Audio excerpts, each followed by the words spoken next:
আসসালামু আলাইকুম everyone, welcome back to my channel Tina's blogs in UK. আশা করি যে যেখান থেকে আমার ভিডিওটি দেখতেছেন আপনারা সবাই ভালো আছেন, সুস্থ আছেন। আলহামদুলিল্লাহ আমরাও ভালো আছি। তো আজকে হচ্ছে গিয়ে আমি আমার বেগুন গাছগুলো আবারও নিয়ে চলে আসলাম। তো আলহামদুলিল্লাহ গাছগুলোতে এখন ফুল চলে আসছে। তো ভাবলাম আপনাদের সঙ্গে একটু পরিচর্যাটা শেয়ার করে নেই, আমি কোন খাবারটা দিলাম আর কীভাবে পরিচর্যা করতেছি। তো যখন বেগুন গাছে ফুল চলে আসে তখন যদি আপনারা একটু পরিচর্যা করে নেন না, ইনশাল্লাহ আপনাদের ফুলগুলো ঠিকে যাবে আর অনেকগুলো বেগুনও ধরবে। তো কয়েকদিন আগে আমি আপনাদের সঙ্গে আমার বেগুন গাছের পরিচর্যা শেয়ার করেছিলাম, তখন কিন্তু আমি পাতা ডাল কেটে অনেকটাই ছাঁটাই করে দিচ্ছিলাম, একেবারেই গাছগুলো পাতা শূন্য হয়ে গেছিল। তো এখন দেখতে পাচ্ছেন আসলে গাছগুলোতে এত বেশি পাতা হয়ে গেছে, আবারও একেবারে ভরে গেছে। তো আজকে শেয়ার করব আমি কোন কোন পরিচর্যাগুলো করতেছি আমার গাছের বেগুনগুলোকে ঠিকই রাখার জন্য। তো এখানে আমার দু ধরনের বেগুন আছে, লতা বেগুন আর থাল বেগুন। তো এখন আসলে আমি কোনটা কি তা আর বলতে পারতেছি না, সবগুলো মিক্স হয়ে গেছে। তো এখানে যে গাছ সবগুলোতে আমি দুটো গাছ রোপণ করেছি, ওইটা তুলনামূলকভাবে একটু ছোট হয়েছে, বাট আলহামদুলিল্লাহ ফুল চলে আসছে সবগুলোতেই। তো এখন আমি প্রথমে যে পরিচর্যাটা করব, আবারও পাতাগুলো নিচের ডগাগুলো কেটে দেব, কারণ বেগুন গাছে খাবারের খুবই প্রয়োজন হয়। গাছগুলো কিন্তু খুব বড় হয়, শিকড়গুলো খুব বেশি বড় হয়ে মাটিগুলোকে খেয়ে নেয়।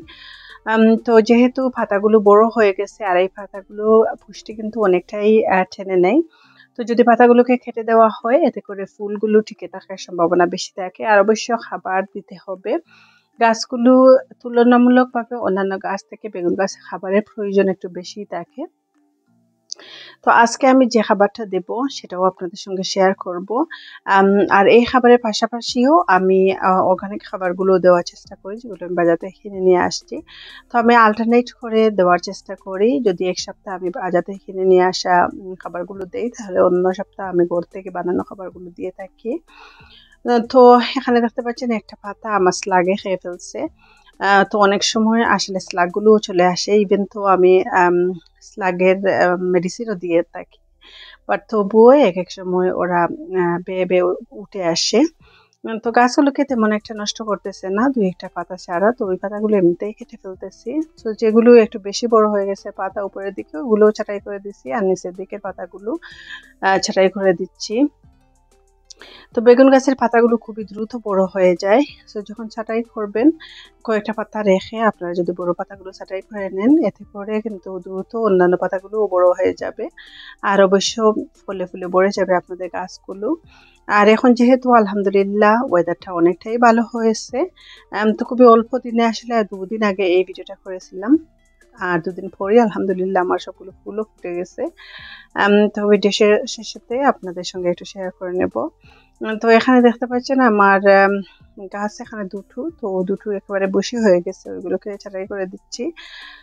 যে কোনো গাছের পরিচর্যা করলে আসলে গাছগুলো খুবই পুষ্টিকর হয়ে ওঠে, আর গাছের ফসলগুলো অনেক ভালোই দেয়। আর যদি বেশি পরিচর্যা করা যায় না, ওগুলোর তুলনামূলকভাবে যেগুলো পরিচর্যা করা হয় ওগুলোতে বেশি ভালো ফলন করে। তো এই তো আমি একটা একটা করে সবগুলো গাছ ছাঁটাই করে দিচ্ছি। আর অবশ্য গাছের পাতার মধ্যে দেখবেন যদি কোনো পোকামাকড়ের আক্রমণ হয়েছে কিনা। বেগুন গাছ এফিড অ্যাটাক হয়ে যায় অনেক সময়। এফিড পোকাগুলো খুবই ভালোবাসে বেগুন গাছের পাতাগুলোকে। তো আলহামদুলিল্লাহ এই বছর আমার বেগুন গাছে কোনো পোকার আক্রমণ হয়নি, খুবই ভালো করতেছে। তো দেখা যাক সামন দিকে ফলন কেমন আসছে। যদিও এখনো অনেকটা ফুল আসছে, তো ওগুলো ঠিক রাখার জন্য আমি কিছু খাবার দেব। তো গাছগুলোকে আমি ছাঁটাই করার পর মাটিগুলোকে একটু উপর নিচ করে দেব, জোরে করে দেবো, এতে করে গাছের অক্সিজেনটা ভালো থাকবে। তো এখানে দেখতে পাচ্ছেন একটা পাতা একটু কুকড়ানো হয়ে গেছে, তো আমি ভাবলাম ওইটা কেন কুকড়ানো হলো। পেছনের দিকে তাকিয়ে দেখলাম যে একটু স্পাইডার এসে ওখানে বসছে। তো ওইগুলো আপনারা খেয়াল রাখবেন। যখন আপনারা গাছে পানি দেবেন একটু ফোর্সফুলি যদি গাছের পাতাগুলোতে দেওয়া যায়, তাহলে যদি একটু আধটু পোকার আক্রমণ হয় ওগুলো চলে যায়। তো এই তো আলহামদুলিল্লাহ আমার সবগুলো গাছ, সবগুলো বেগুন গাছ, তো এখানেও আরো অন্যান্য গাছগুলোও আছে। সবগুলো আসলে এক সময় পরিচর্যা করতে পারি না, তো এক এক সময় এক একটা গাছ চুজ করে পরিচর্যা করার জন্য। তো আজকে বেগুনের গাছগুলো পরিচর্যা করে দিচ্ছি। তো এই তো আলহামদুলিল্লাহ অনেকটা ফুল আসছে দেখতে পারতেছেন। আর এখানে দেখতে পাচ্ছেন আমি অনেকগুলো পাতা কেটে দিচ্ছি, মাটিগুলো জোড়ো করে দিচ্ছি। তো আজকে আমি যে খাবারটা দেব ওইটা হচ্ছে গিয়ে গড়ে থেকে বানিয়ে নিয়ে আসছি, করে আমাদের সবারই করে থাকে। তো আজকে ডাল ভিজিয়ে রেখেছিলাম, আর সে পানিটাই আমার বেগুন গাছের মধ্যে দেবো। তো যখনই কোনো পরিচর্যা করবেন যে কোনো গাছের মধ্যে, তখনই একটা খাবার দেওয়ার চেষ্টা করবেন, এতে করে গাছের যে একটু হার্ড হয় গাছের পাতাগুলোকে কাটলে, তো ওইটা পরিপূর্ণতা করে দেয় খাবারগুলো। আর ডাল ধোয়া পানি কিন্তু খুবই পুষ্টিকর। তো গাছের মধ্যে যদি বড় ফলনের মধ্যে দেন তাহলে অনেকটাই হেল্প করে। তো আমরা কম বেশি সবাই ডাল পছন্দ করি। তো এখানে আমি 2-3 ধরনের ডাল ভিজিয়ে রেখেছিলাম, 3 ধরনের আই থিঙ্ক, মুগ ডাল, মসুর ডাল আর ছানা ডাল। আপনারা চাইলে এক ডালই দিতে পারেন, যেটা আপনারা পছন্দ করেন। তো এখানে আমি প্রথমে ভিজিয়ে কয়েক ঘন্টা না, মনে হয় 1 ঘন্টা হবে ভিজিয়ে রেখেছিলাম। আর তারপর আমি ভালোভাবে ধুয়ে পানিটা নিয়ে আসছি। আর ওই পানিটা আমি আর কোনো পানি মিক্স করিনি, যেহেতু আমি 2-3 বার ধুয়ে ওই পানিটা সংগ্রহ করেছি, তো একটু পাতলা হয়ে গেছে এমনিতেই। তো ওইটা দিয়ে আমি 2-3 কাপ করে এক একটা কন্টেনার্সের মধ্যে দিয়ে দিছি। আলহামদুলিল্লাহ গাছগুলো 2 দিন পরে দেখা যাচ্ছে অনেক সতেজ হয়েছে, আর ফুলগুলো ফুটে গেছে।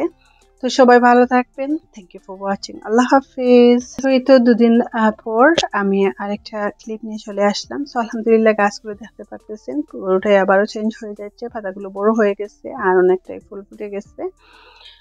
কথা বলতে বলতে ভিডিও শেষ পর্যায়ে চলে আসছি। আশা করি সবাই ভালো আছেন। আর কথা বলতে বলতে ভিডিও শেষ পর্যায়ে চলে আসছি। সবাই ভালো থাকবেন। কথা হবে অন্য কোনো ভিডিওতে। Thank you for watching. আল্লাহ হাফিজ।